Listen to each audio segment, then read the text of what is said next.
Rooted. Hey, we are on day 5 of week 9, and we're talking about sharing our faith. Why and how should I tell others? 1 Peter 3:15. But in your hearts, revere Christ as Lord. Always be prepared to give an answer to everyone who asks you, to give the reason for the hope that you have. But do this with gentleness and respect. That's a lot of twos. Day 5, time to tell. Salt and light. We're called to be salt and light. Remember, we talked about that in day 1 of this week. Light. We're called to shine. There's a verse in the Bible, Matthew 5:16. In the same way, let your light shine before others so that they may see your good works and glorify your Father in heaven. Right? That's the object. Glorification of God. Okay? And when we shine, we want to be intentional, right? God calls us to first have the proper identity. We are salt, we are light, right? And then because of that identity, he wants us to be intentional. He wants us to take action. He wants us to be intentional but don't manipulate. He wants us to be purposeful. He wants us to be There's a verse that I want to share in the Bible. It's Matthew 10 verse 16, and Jesus is sending his disciples out. He's like, look, you guys are going to go. This is, I think, the first time he does this. He sends them out. And he's kind of giving them some advice here about, and he says, I am sending you out like sheep among wolves. Therefore, be shrewd as snakes and as innocent as doves. So this shrewdness, right, that Jesus says, that reminds me of another story in the Bible. It's a parable Jesus told about the shrewd manager. And, I don't think we have time to get all into that. But the shrewd manager, he was kind of a crook. He's this manager that gets fired, right? And so he gets fired, and he is in charge of all of his boss's stuff. And so what he does after he gets fired is he starts his boss has all these people who owe him money. So what he does is he's like, hey, let's settle your debts. He knows he's going to get fired, or he's gotten fired, but he has this time before, I don't know, like maybe, hey, pack your stuffs and get out tonight. So he's got the rest of the day to do what he can do, right, while he's still on the job. And so what he does is he calls all of the people who owe his boss money, and he says, let's settle this. I want to settle this debt you've got. Come in and pay me a portion of what you owe.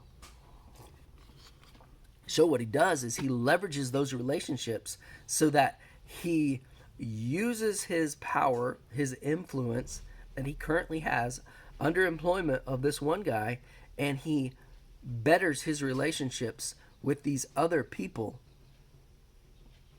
so that he can get another job, so that he can look good in the eyes of these other people by settling their debts cheaper. And so he's shrewd, and Jesus commends him of this. Even though the act that he's doing is not like really ethically right, Jesus still says, or the owner, actually his his fired boss says, hey, you're at least shrewd. And so God sends out his disciples here. Jesus is sending out his disciples. He's saying, hey, be shrewd. Like in that parable, he says the people of the world, they're shrewd. Like they do things in a way that is creative and shrewd to benefit themselves.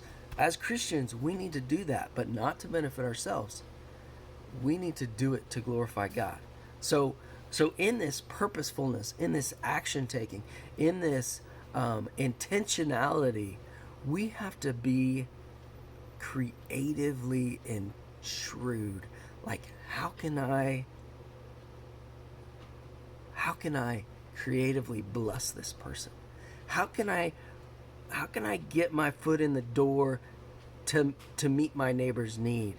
How can I use my kids' cuteness to bless that elderly person in line at the checkout? Right? How can I creatively meet somebody who has the same hobby I do, right? And so shrewdness, being shrewd, being creative, and that is part like that's part of the fun of this, like brainstorming and being creative and finding ways to bless people and do things that the world's like, that's kind of weird, like why would you do, and then we give people a reason to ask for the reason that we have hope inside of us, because we're shrewd and we're creative, and we are doing things that are a little strange sometimes. Okay, so that's that. So, but Jesus goes on, right? Okay, he goes on here. Okay, so he's saying, hey, be shrewd. Being shrewd as wolves, or be as shrewd as snakes, and as innocent as doves. Okay, be on guard against men. They will. So we talked about this. Yesterday, right? We're salt and light, right? Sometimes we're gonna blind people. Sometimes we're gonna give them sunburn. Okay? Sometimes, because the world is so wounded, people are so wounded and hurting, that when we come in, we're salt and we get into their wounds and we cause pain and stinging and irritation, right? And so the world is not necessarily, just like yesterday with Paul and King Agrippa, like the world is not always. In fact, Jesus says here, he says, be on your guard against men. They will hand you over to local councils and flog you in their synagogues on my account. You will be brought before governors and kings as witnesses to them and to the Gentiles. But when they arrest you, do not worry about what to say or how to say it. So don't worry. At that time you will be given what to say, for it will not be you speaking, but the Spirit of your Father speaking through you. Brother will betray brother to death, father his child, child will rebel against their parents and have them put to death. All men will hate you because of me, but he who stands firm till the end will be saved. When you're persecuted in one place, flee to another. I tell you the truth, you will not finish coming through the cities of Israel before the Son of Man comes. A student is not above his teacher, nor a servant above his master. And then he says down here, so do not be afraid of them. For there is nothing concealed that will not be disclosed, or hidden that will not be made known. What I tell you in the dark, speak in the daylight. What is whispered in your ear, proclaim from the roofs. Do not be afraid about those who will kill the body, but cannot kill the soul. Rather, be afraid of the one who can destroy both the soul and body in hell. Are not 2 sparrows sold for a penny? Yet not one of them will fall to the ground before your Father, without the will of your Father. And even the very hairs of your head are numbered. So do not be afraid. He says it again. So do not be afraid. You are worth more than many sparrows. When we're sharing our faith, do not be afraid. Don't have anxiety. Have confidence and boldness and go. Jesus says, whoever acknowledges me before men, I will also acknowledge them before my Father in heaven. If you have doubt about your salvation, number one, that's a faith issue. But number two, share your faith, because Jesus promises right here, you share your faith before men, I will stand up for you in front of my Father in heaven, right? But whoever disowns me before men, I will disown him before my Father in heaven. Do not suppose that I have come to bring peace to the earth. I did not come to bring peace, but a sword. For I have come to turn man against his father, daughter against his mother, daughter-in-law against her mother. Man's enemies will be the members of his own household. We have to love God more than our father and mother. And anyone who does not take his cross up and follow me is not worthy of me. Whoever finds his life will lose it, and whoever loses his life for my sake will find it. He who receives you receives me, and he who receives me receives the one who sent me. And anyone who receives a prophet because of the prophets, what the prophet's reward is, and anyone who receives a righteous man will receive the reward of a righteous man. And if anyone even gives a cup of cold water to one of these little ones in my name, because of me, because he is my disciple, I tell you the truth, he will certainly not lose his reward. Right? Share our faith. Do good work. Meet needs. There's that last line. Meet needs, right? What does he say? If anyone just gives a cup of water, cold water, a cup of cold water. It's a need. It's a little need. If anyone just gives a cup of cold water in my name, I tell you the truth, he will certainly not lose his reward. So, meet needs. That's the first step. Look for needs where people have. We meet people's needs. We meet them at their point of need, and we meet those needs. We have to look. And sometimes needs they're not always financial. Like, that's the first need that we typically always see. Sometimes they're not obvious. Like, we have to look inside people and ask good questions and find out what are people's really needs. People's needs aren't always physical. They're not always physical healing. They're not always. Sometimes they're emotional needs. People just need time. They just need presence. I promise you, in one building, in one city, in our town, you can find more needs than you could possibly meet. At a nursing home, you walk into the door of a nursing home once a week, and there will be more emotional, physical, spiritual needs than you can possibly meet in one day. And everything's possible with God. But you take one day of your life, one day a week of your life, and you walk through the doors of a nursing home, there's enough needs in that one building in our town to fill up like more than you can deal with. So finding needs is not hard, right? And I found that one of the best ways to find people's needs is ask this question. Hey, do you care if I pray with you? Is there anything that I can pray for you for?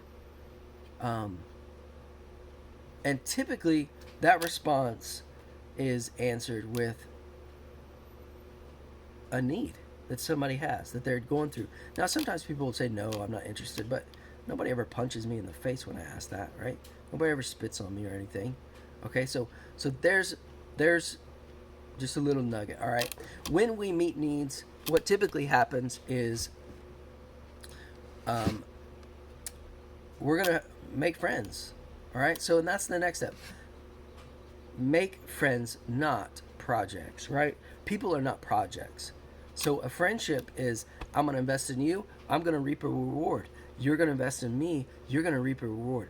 I'm going to sow life into you, you're going to sow life into me. It's a mutual relationship, right? It's not, hey, I'm going to be your friend, so that's manipulation, right? It's not about us controlling. It's about us giving life and receiving life. It's a mutual situation. We need to be present in those relationships. We need to give time. We need to sacrifice for those. We need to use gentle questions and direct confrontation to move people. Our job is to move people, right? Not manipulatively, right? And so we ask gentle questions. We probe. We find out what's going on inside people.